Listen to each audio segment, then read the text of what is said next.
us a little bit about your theory of the football?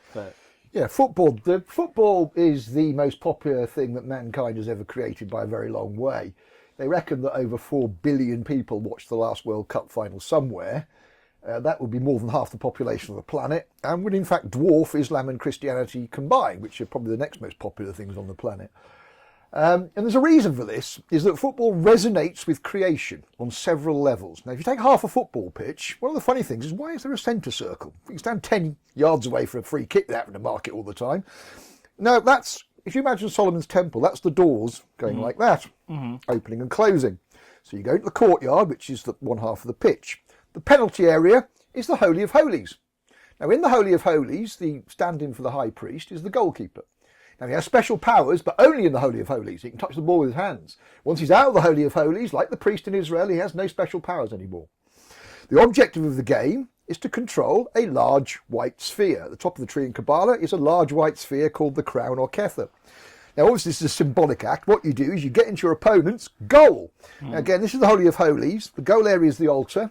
And normally you have to go to the crypt, but obviously for the thing of football, they raise the crypt up as the goal mouth. So what you're actually doing is going in there and putting your Ark of the Covenant in there and taking their Ark of the Covenant out. So you've replaced your covenant with God, their covenant with God with your covenant with God, basically. So when Archie Gemmell did that great goal in Argentina 78, it was almost like a religious act. Well, I would compare it to ballet. I've seen some of the goals look almost like they're choreographed balletically. Yeah. And one thing I would point out about football is that another reason why it's spiritual. Spirituality is all about overcoming your animal instincts to rise into a higher consciousness.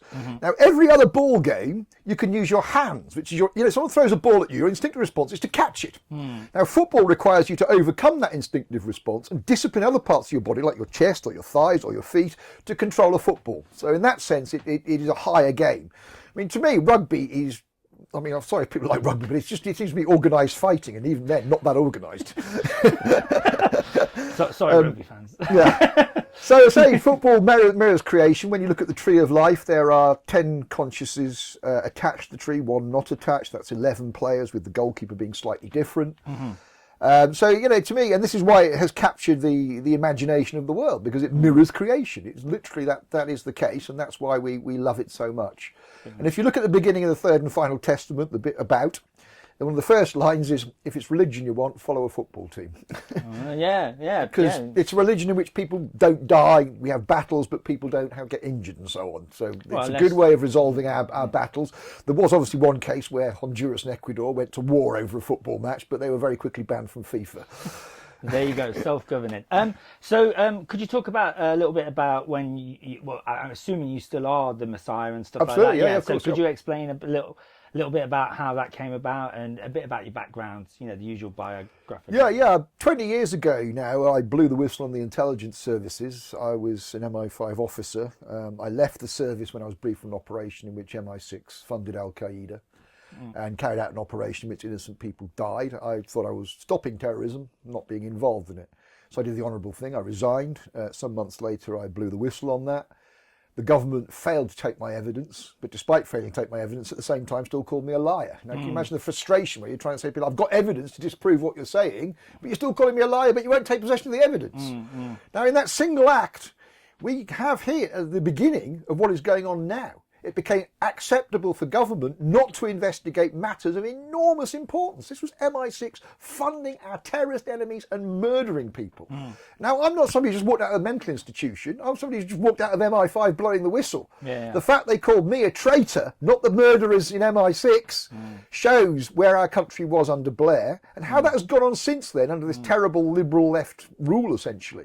Liberal lefties will have a go at you for being racist in inverted commas, but they're perfectly willing to allow wars to go on and all sorts of lies and cheating, basically. So the last 20 years has been the story of a man trying to stand up for truth, being put in prison for telling that truth, having attempts on his life for telling that truth. And like many other stories, as a result of persecution, that man came to see his true destiny. So 10 years ago, when God came to me, I realised that I was Jesus Christ. Obviously, people think you're insane when you say that. But I would say to people, it's exactly the opposite at the moment. If you can't see this is the end times, you've got a problem, basically. Did you ever kind of question yourself? Did you think you were like, well, hold on, I'm taking this a bit too seriously and stuff? Or was there a point when you kind of doubted that you were the Messiah? Or did you did you feel that sort of? How did it actually happen? Was it like, like in the movies, it's like a ray of light hits you in the head, sort of thing? Was it like that? Well, becoming the Messiah was obviously a long and involved process. But what I would say is it was the other way round. Not me jumping to be the Messiah. I had never had any concept of wanting to be Jesus Christ. Even when I became spiritual, I was more interested in the Christ consciousness than the Christ figure, and we can distinguish between these two ideas.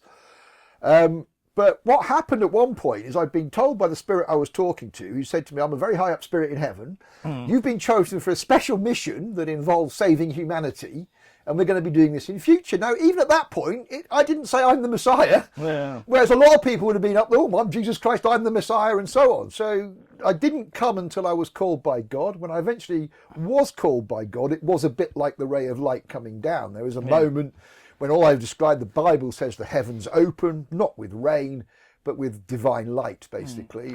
How did that feel?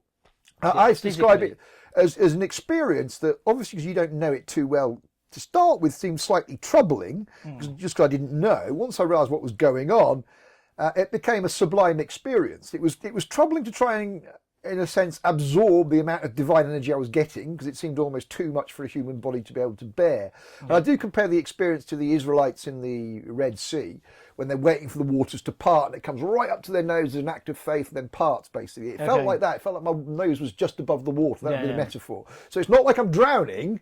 It's just that I'm just on the point where I might start drowning, kind of thing. You don't know what's going to happen next, sort of thing. And I think if you didn't have techniques for dealing with this stuff, it probably would drive you mad. I mean, obviously, I went full on into my meditations, chanting. I do a ritual known as the Kabbalistic cross, or the crucifixion, basically. Okay. Because part of it, you're standing there like this. So at this moment, this is the crucifixion. Yeah. I'm standing there. The heavens open with divine light, not with rain.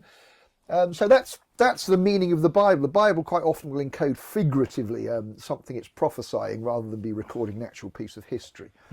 So what does your messianic, is that the right word? Yeah, messianic, messianic duties include? Why what are you here to do, basically? Essentially to teach the law, which is love your neighbour as you love yourself. Now this is known by philosophers as the golden rule, because it has no exceptions. And again, you can teach do as you would be done by to a 5-year-old. You don't need all these constitutions and law books and law professors and solicitors and barristers and judges who all cost us a fortune, basically. If you understand the principles of law, you can judge. But we've got so far away from the principles of law now in the legal system that that's why we're in such a mess, basically. And again, I'll take my own case. If the government doesn't investigate terrorists within the midst of the British state, how can, what's the point of having law in the first place if we don't prosecute the most serious criminals? Same with Blair, he's a war criminal, and yet we don't prosecute him. Why do we have law? We have law there to protect people from dangerous men and women. If we don't prosecute those people in the first place, they're going to carry on being dangerous men and women, basically. So you'd like to see, Blair up at, The Hague? I'd like to see him in this country before a jury. Yeah. The jury of his peers. I don't think he'd have much of a chance. What, him? Yeah. No, he wouldn't have a chance. Well, no, because he's banged to rights. People say he wouldn't get a fair trial. Well, hang on. The fair trial would be, were you the British Prime Minister? Did you order British troops into Iraq? Do you have a defence to that? Because that's the crime. You order the troops in. We've seen all of that. That happened. Nobody's going to dispute that. The next bit is, right, why did you do that? And of course, he's got no case. That's the point. He was the one. And again, can you get into the mentality of somebody who spins the case for war? With all the things that go with wars, all the deaths and the violence and the suffering, you have to be a psychopath to do that, And this proves to me that Tony Blair was a psychopath, like many other liberals. Psychopaths we know will hide behind legislation and rules, saying, I'm only doing this because the rules say so. Well, in fact, they really want to do it because they've got dark hearts, basically.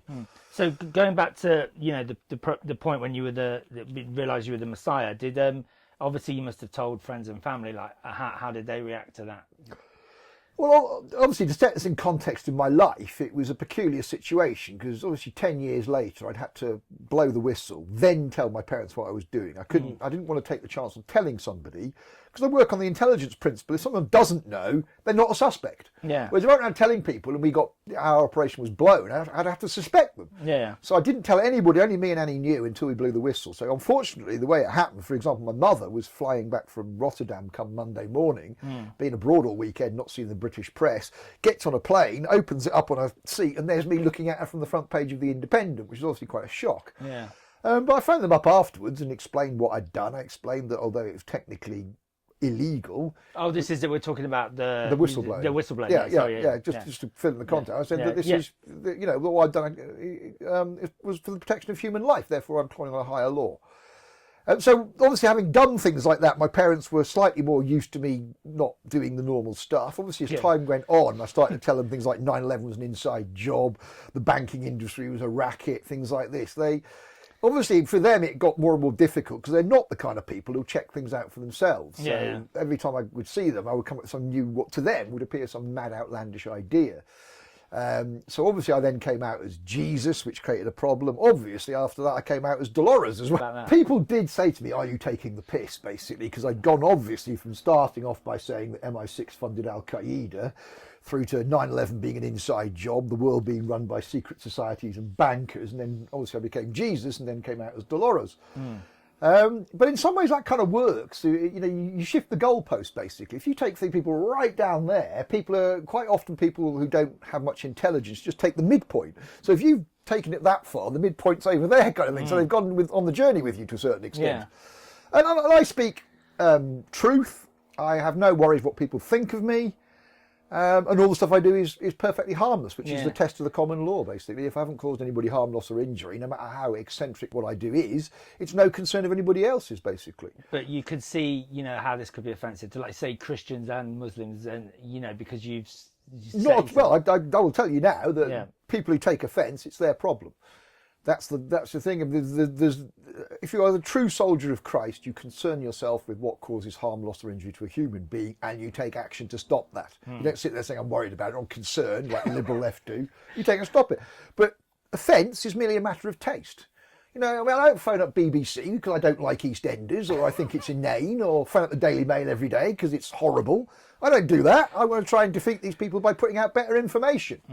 So the whole offence thing, anybody comes to me and says they're offended, I have 3 words to them: fuck off, cunt.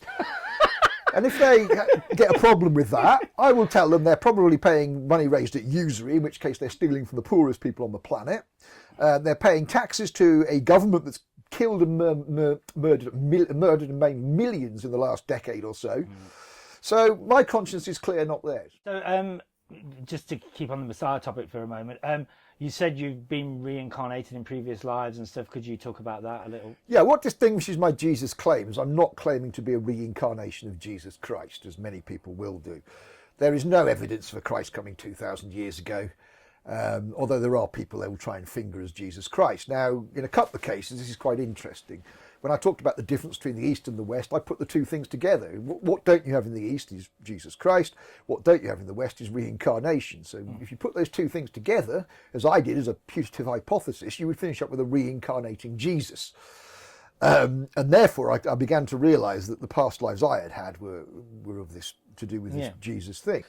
One of the past lives, which has become confused with the Jesus story, is the story of a man who actually was crucified by the Romans. He was a shepherd turned revolutionary leader called Astronges.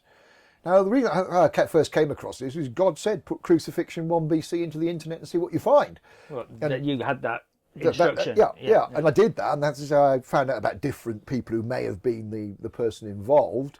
But on the 17th of August 1 BC, as attested to by the local Roman records, 2,000 Hebrew revolutionaries were put to death. And this man was, obviously the Roman records don't describe their leader, but we can put in 2 and 2 together. This man is their leader.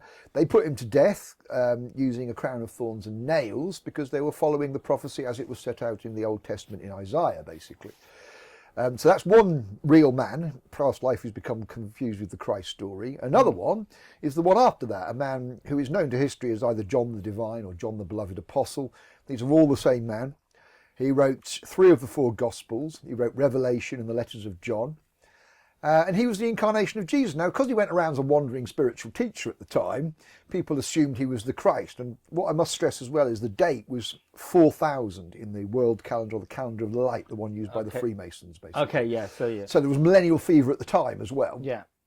And this was the part of the world where they come to associate prophets and so on, wrongly.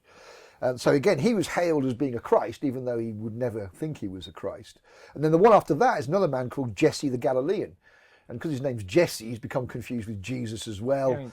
And people, when you study the prior of Sion thing, will tell you, oh, we've got records showing that Jesus was alive in 66 AD, so he can't have died on the cross in 33 AD and all that kind of stuff.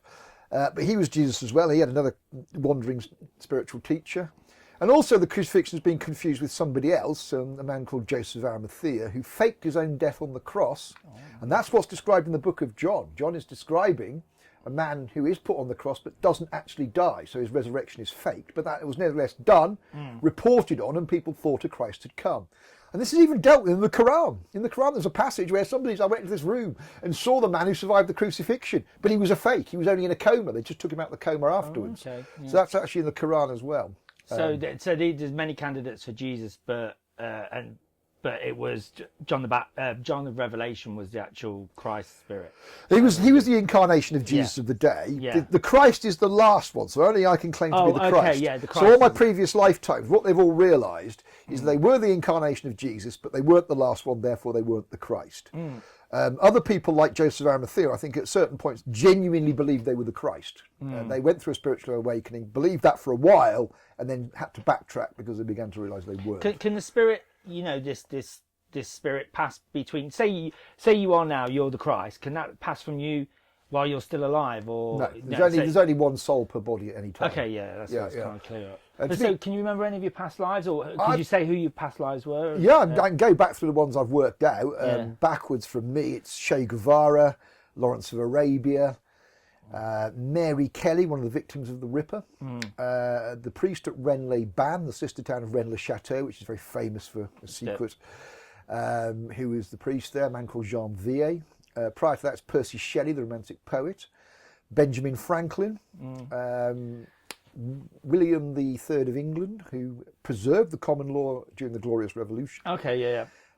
Prior to that, a man called John Hampden, who was one of the 5 MPs arrested by Charles I, who provoked a series of events that created constitutional monarchy through civil war and the beheading of a king.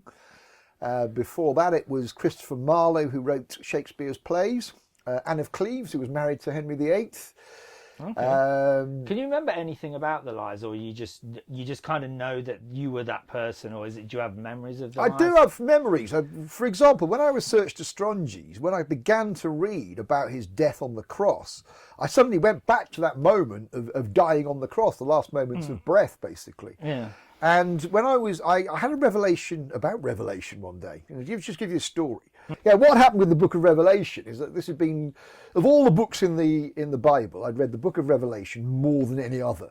Beginning with in about 1982 when Iron Maiden brought out the number of the beast.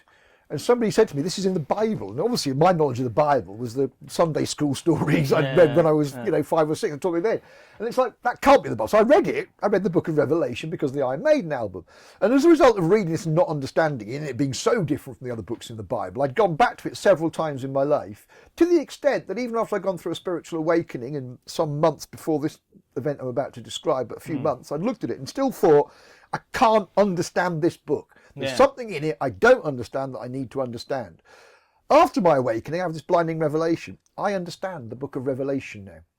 And it was so blinding, and so I knew it so certainly that I didn't go and check it immediately. I walked around for a couple of days thinking, yeah, I do understand it. I'll go and check it a couple of days' time. Sure enough, there comes a moment, I sit down with the book of Revelation, open the most famous bit, the Horseman of the Apocalypse. And open next to me, I've got a picture of the Tree of Life from Kabbalah with the correspondences on the tree. So, the symbol for Saturn, for the sphere that corresponds to Saturn.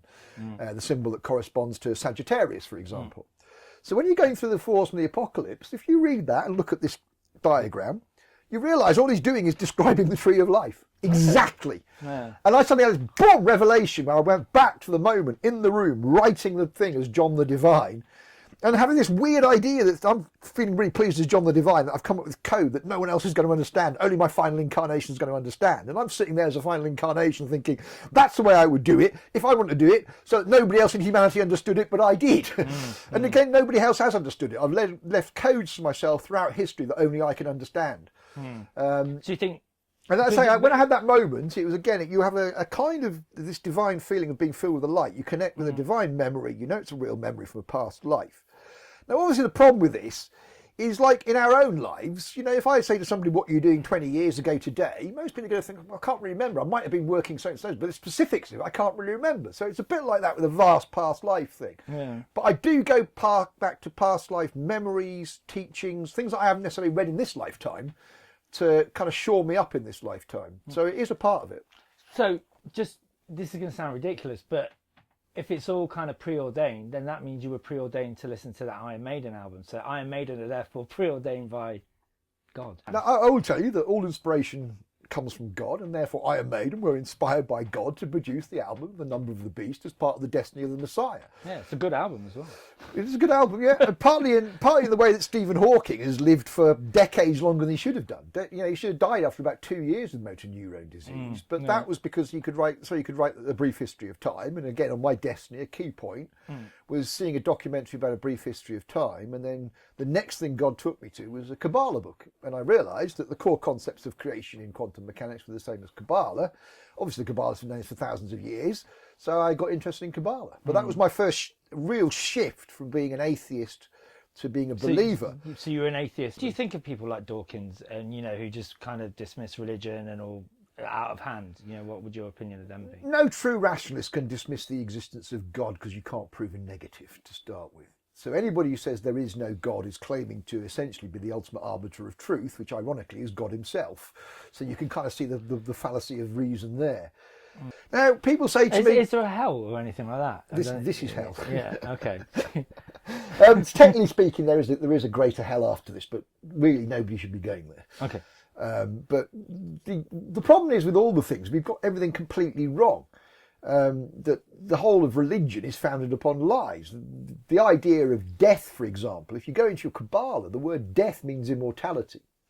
You live in the realm of the dead while you reincarnate. Okay. So we are in the realm of the dead now. We are dead because we're reincarnating. Okay. We become alive when we go through our final death of the ego and become immortal. That's what to live means, to live as an immortal soul, basically. So people have to keep going round and round and round till their soul becomes, I sound really fumbling in the dark with this, so till they become... enlightened. Yeah, exactly. For want of a better word. Yeah. But that's where we are now, basically. We've all been going on this journey. In the past, my previous incarnations have met the test. They have realised it's all about love, and they have taught the love. But because of the nature of the universe now, they take a different form of immortality. Although they still take a bodily death, they are now conscious above. Normal people who don't accede to the true consciousness in this lifetime die a death, awaiting the final resurrection when they can learn, basically. So that's the difference. But they're not conscious now. We often talk about people being asleep. And they're not. They are asleep. They have no consciousness. And I will tell you, again, people will say all sorts of things to me. When I went through the bogus ceremony of death and rebirth, I walked through the universe. I walked through the tree of life. I went to the sphere that's called Hod in English, but could be transliterated from the Hebrew as Heved, heaven. And it was this great white expanse with all these faceless people marching across it like this, and me going, hello, what's going on here? And I went back there quite a few times on this trip because you can't control it. But I was told afterwards by God that was the place of the souls who are not conscious now, basically. So when we talk about heaven and hell... What happened? Was that in a dream? Or I took loads of iboga. It's called the ceremony of death and rebirth because you literally feel like you're going to die, basically. Yeah. It's highly toxic. Obviously what it does is it purges you.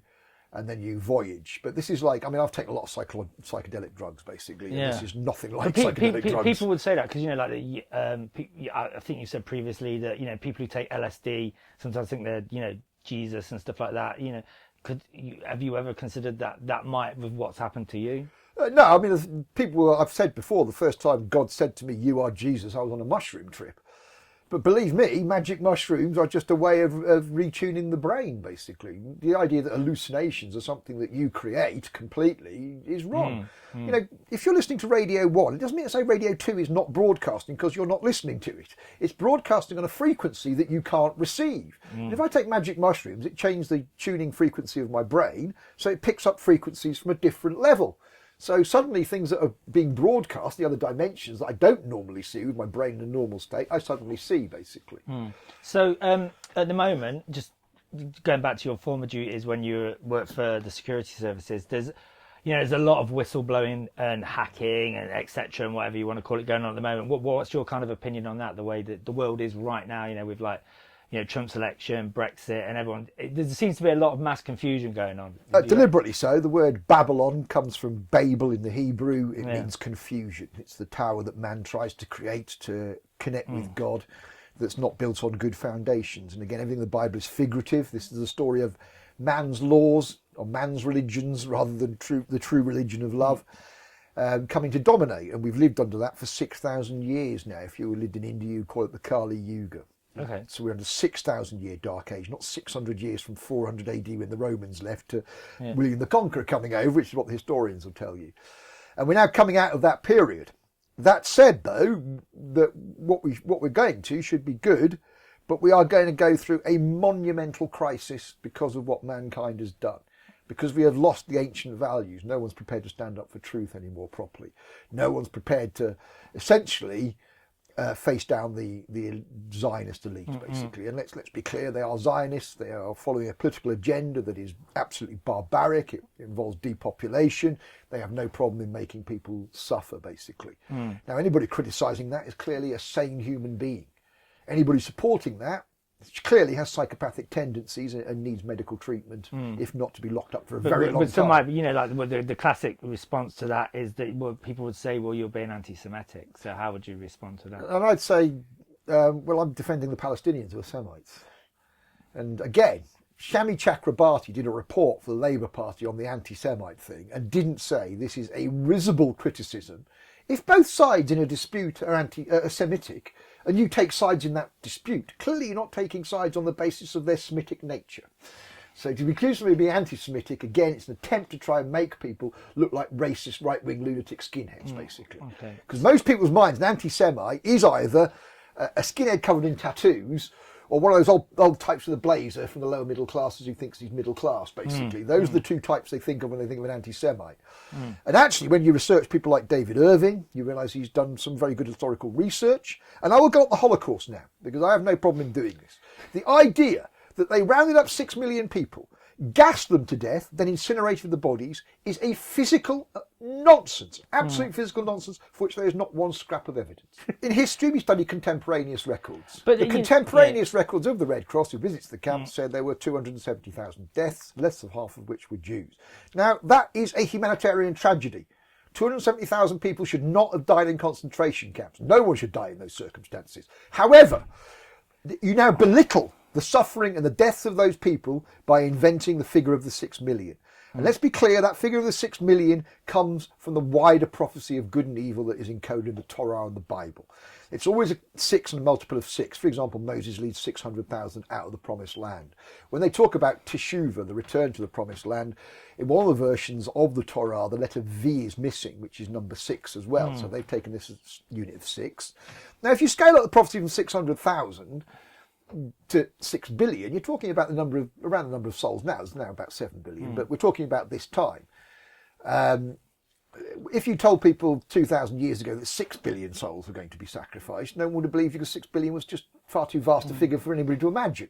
So it had to be scaled down to 6 million. So you think but can I just say as well about the 6 million? They have used the 6 million figure over the centuries, and in the 20th century they use it on occasion before their alleged Holocaust. You can get into the national press, you can see this figure around all the time. So clearly it's part of something else, not part of an historical event. Now, I will say that if you understand the prophecy correctly, the true Holocaust is the sacrifice by fire. It's the Shoah in the Hebrew temple. Yeah, it's burnt offering. Burnt offering, exactly. Now, the word sacrifice just means to make sacred. It doesn't mean to kill or anything else. So to be made sacred by fire, in Kabbalah, the fire, as in fire, earth, air and water, the fire is the Holy Spirit. So you've got 6 billion souls being sacrificed, made sacred by the fire of the Holy Spirit. That is what we are going through now in the change in the end times. Does that, forgive my ignorance, does that mean like 6 billion people are going to die? No, it means 6 billion people are going to go through this change. Yeah, okay, good. Yeah, and it's possibly 7 billion, because elsewhere it shows you 6 is encoded as 7, basically. 6 encodes 7, so it will probably be the 7 billion. So how long is this going to take? Is there a time frame on it? Or there is a time frame, yeah. It took me a while to figure out the end of the end times properly. And obviously I consult the Bible, and in the Bible they will tell you that Christ lived in hell for 3 days after the crucifixion, or he rose on the 3rd day after the crucifixion. Now, obviously, days units in the Bible have to be muddled around, and it took a while for me to understand the unit. You think, well, does this mean years? What does it mean? And again, it was only by going to the Eastern philosophy that I got the answer by accident. I was looking at something to do with the Chinese. The Chinese version of the end times is 3 periods of 7 years.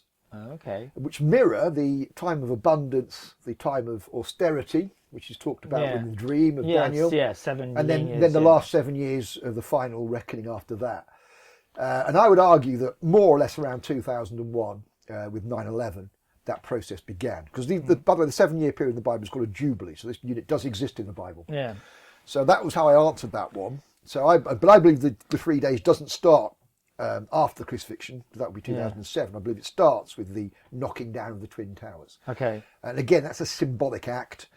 So 7, I'm trying to work it out. So where are we now? So 7 years from around that time, 2001, 2002, brings you into us now going into around 2015, 2016, going into the final 7 years of reckoning, basically. So here we go. So this is the final day of the end times, basically, the end of days, basically. Would it make any difference if I hid?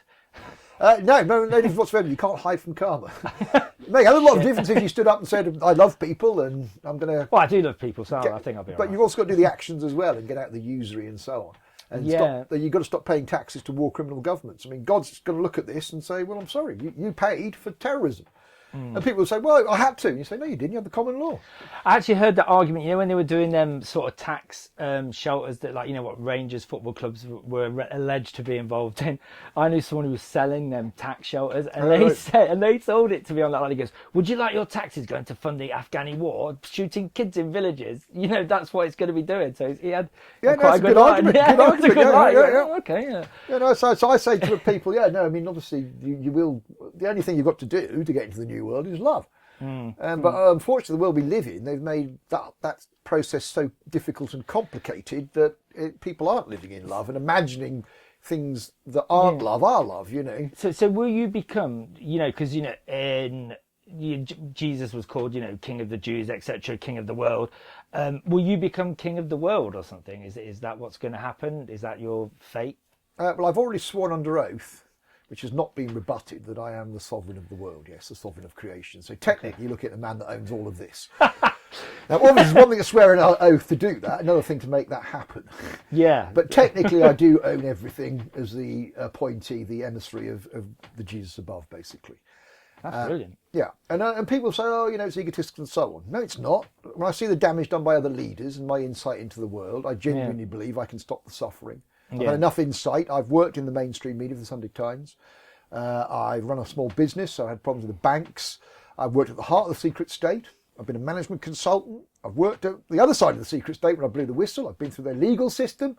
So I've got an excellent view of their world, basically. So, and again, it's all about experience. I learn about group consciousness at a visceral level because I accidentally get involved in a cult who turn on me.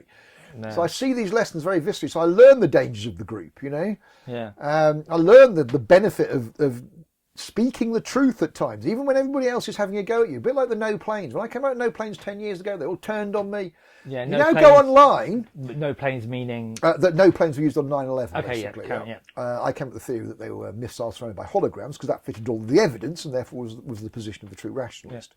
Now, when I did this and argued that, people came at me, attacked me and all sorts of things. 10 years on, I haven't done the research myself because I knew it was true, but other people have done it. No. It's out there, and that is now the accepted theory if anybody's looked at the evidence. Obviously, we're idiots who say whatever they say about 9/11, but we can dismiss them because they haven't looked at things. But the people who've looked at the evidence will tell you exactly what I said 10 years ago, basically. So what will you be actually, will you be lauded, do you think, or will you just carry on living your life as you do now when... I don't like any of that lauding thing. Yeah. Obviously... I am the heir, they call, and that's why we call the heir to the throne in Britain the heir as opposed to the crown prince. Now, I can't imagine a worse life to have than Prince Charles or Prince William or Prince Harry. The media constantly on your back. You can't do a thing without them having a go or whatever. Do you ever wish it never happened? No, exactly the opposite. I realised when I sat in the crop circle on the day after my anointment, I actually realised that was the one thing in my life that was missing. With that fact, the rest of my life made sense. Without it, my life, I couldn't make any sense of it. So I was born to it. In some ways, looking back at it, I think I kind of did know something, But I never went there because I thought it was just my ego playing with me, basically. Yeah. So I'm the right, I've got the right mentality to be Jesus Christ. To say most people out there, you say, "Oh, you want to be Jesus Christ? Want to be ruler of planet Earth?" You'd be like, "Oh yeah, me." But they'd be all the people who'd be, slaughtering Muslims or gays or whatever, or doing some terrible liberal experiment that doesn't work, Whereas they say I'm a normal bloke, I've had normal experiences. I know I can rule with justice and wisdom, basically. Yeah. And I will say within that wisdom that I was an atheist. I was implacably opposed to the death penalty. But I would say now that I have the wisdom to make the exception to that rule, and that is that unrepentant war criminals, anybody who's put on trial for war crimes and is found guilty, should automatically receive the death penalty. Because that would then discourage these people like Blair, when they're looking at their terrible case for war, from thinking about putting that case forward. There would be a genuine deterrent from the death penalty. Now, people say, oh, there'll be a deterrent in the death penalty to murder.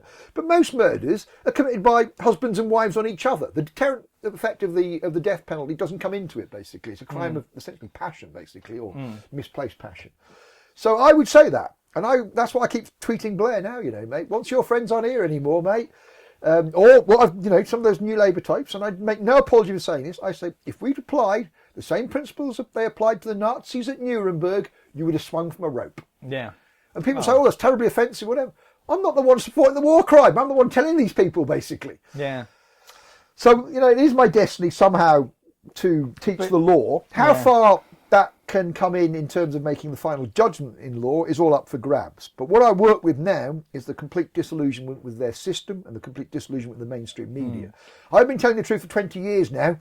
Nobody has found anything significant I've said wrong, basically. But do you ever worry that, you are telling the truth, that someone might come along and... Well, you said it, you said off camera earlier that people have tried to kill you and stuff like that, and... Could you talk about that? There's been loads of attempts on my life, obviously. Yeah. I'm going to sit away from the window. This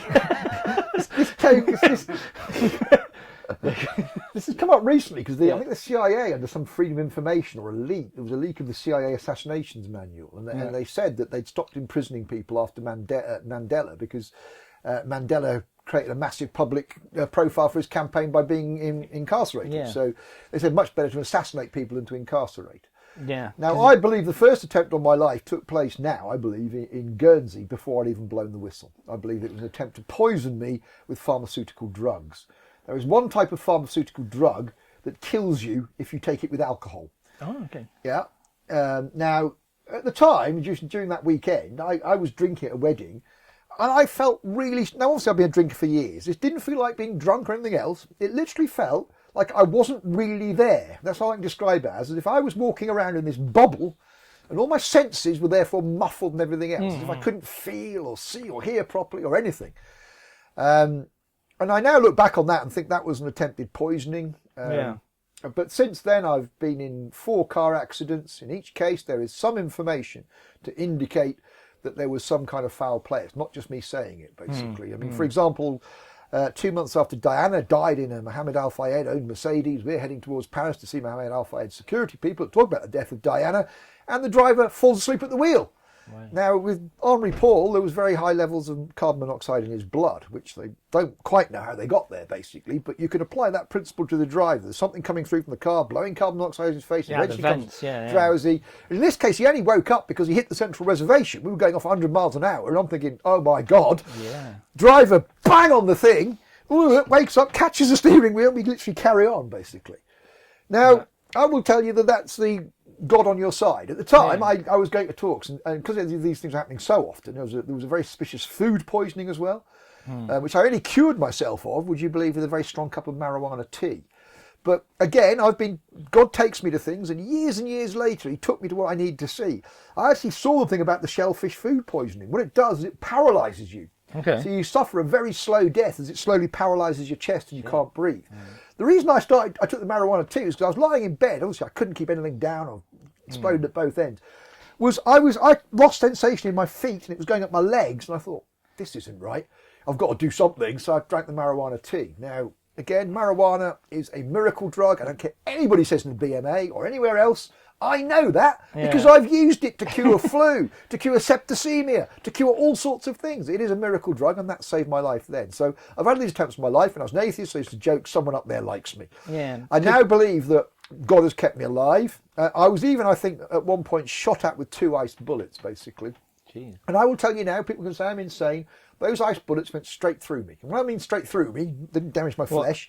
All the molecules in the bullets went one way. All the molecules in my body went that way. There's loads of space. So you're protected. Basically, nothing can. Yeah, they harm can't you. kill me. And Yeah. again, this is why the problem of the crucifixion of Christ in the Bible is a problem. Because elsewhere in the Bible says the Christ has life in himself like the Father. The Christ is born to be immortal. Yeah. You know, the Jews turn around and take the piss out of the Christians, saying, how can you believe a dead Messiah? It just doesn't make any sense. The Messiah's supposed to come here to rule forever. Yeah. So this is part of my case, the fact that Messiah didn't come 2,000 years ago, basically. And the man who died in the crucifixion, they say in the Bible, is Joseph of Arimathea, who's a false Christ. Mm. So we touched on this earlier, but you know, you've had romantic relationships and stuff like that. How does the subject come up? You know, I couldn't imagine you over a dinner table. Oh yeah, by the way, I'm the Messiah. Yeah, how does that go down? Well, fortunately, because of my public profile, most people now know of my stuff, basically. But obviously in the past, what was more embarrassing was having to tell a woman I was a tranny, basically. That was much more embarrassing. And again, we haven't talked about that. Yeah, I can tell you a story about the Bride of Christ. When I after I went through my awakening, I got a phone call from a woman running what she called a spiritual retreat. She said, can you come and talk to the people in my retreat? Okay, no problem. I arrived. The first thing she says to me, she said, during my awakening, I was told I was the Bride of Christ. I was like, oh my God, what's going on here? So I did give it a go, basically. I ultimately fell out with her, and I do point out that's why she's the bride, not the wife of Christ. But that happened with her. I had to sit down with her before I went out with her and say, look, I'm going to have to tell you this. And unfortunately, by this point, I had pictures of me on the internet, so I showed them those. And I said to her, look, this is part of my life. If you can't accept it, there's no point in us going out, because I'm not giving it up, basically. It's part of my life. Why do you dress as a woman? Why do you have that alter? Is it an alter ego, or is it just... I call it an alter ego. Yeah. Now, let's be clear. Obviously, they've tried to use the other side tried to use the word ego against me, because in spirituality, ego means your selfish side. But ego can simply just mean self, which is what soul also means. So it's one of those ones where the words have different meanings according to what language you're coming to. So it is an alter ego. It's a different side of myself. It's not like I'm Dave and I put a frock on. But I joke that Dave's a bit of a bloke and Delores is a bit of a bird, basically, in compensation. What's her character like? Well, to say much more girly than me, much less serious, Yeah. that kind of thing. And I find it much more easy to be relaxed. You don't take the problems of the world on your shoulders in the same way. And this is why I think men tend to die of heart attacks more and so on, is generally we bear the brunt of responsibility. That sort of thing is now going up, now that women are now doing that. They're being the breadwinners for God knows how many years. Yeah. We're now seeing women's health go the same way. Yeah. So it does show there's that responsibility there that causes a certain amount of stress. It's Delores, isn't it? Yeah. Is she also the Messiah, or is that just your side of the character? No, this is part of the prophecy as well, would you believe? Because the name Delores was chosen obviously a long time before I knew anything about any of this stuff. And when I went through my awakening, I was taken by God again to go to the internet and put in Dolores, not Delores, but Doloros. And I put in Dolores, which is the English version, because it means sorrow. Pain in Spanish, Dolores. Yeah, that's it. Sorrow's pain, yeah. Hence the Via Dolorosa, it's just the Latin version, which isn't in the Bible, but obviously is in biblical tradition. And I came across these things called the 3 Dolores strokes, all from the esoteric. They're all fictional as well. The first one is the lancing of the biblical Christ through the side on the cross. The second one is the wound either in the genitals or the leg of the Fisher King, who is Arthur in the Arthurian romances. And it said that when the 3rd Dolores stroke happens, the end times are about to begin. Now, in my novel, the heroine is also called Delores Kane. And in the novel, she puts a knife into the hero's leg, although at the time you think she's put it into his knob, basically, because she's so angry with him. Why does that make everyone laugh? No, it's funny, it's funny, isn't it? Yeah. So this is very much like the wound of the Fisher King, in the genitals of the leg. Yeah. And that is published on the Guardian's website in July 2000, basically. So you might argue just after the millennium, just before the millennium, depending on your point of view. So you'd argue that is the 3rd Dolores stroke. It mentions Delores. And I say, this is a 500-page book. Thousands of words. They could have chosen any excerpts. They choose 2 small excerpts, and that's the one they choose to put online. So that was the Guardian committed the 3rd Dolores stroke to... So it's the Guardian's fault. Well, the Guardian have now taken it down. The link's still there to it, but the Guardian have taken it down. Strange. But they've been doing that a lot of my links. They will take them down. What, links to my stuff. Any particular reason, do you think? Because to try and make me look like an idiot and to try and eat away. If then somebody submits this and they say, well, these links aren't here, we can't look at. Because you must have made lots of enemies and people dislike what you're doing. Of course, yeah. Not just the violent reactions to it, just yeah, ridicule and stuff like Oh that. yeah, of course, yeah, of course, yeah.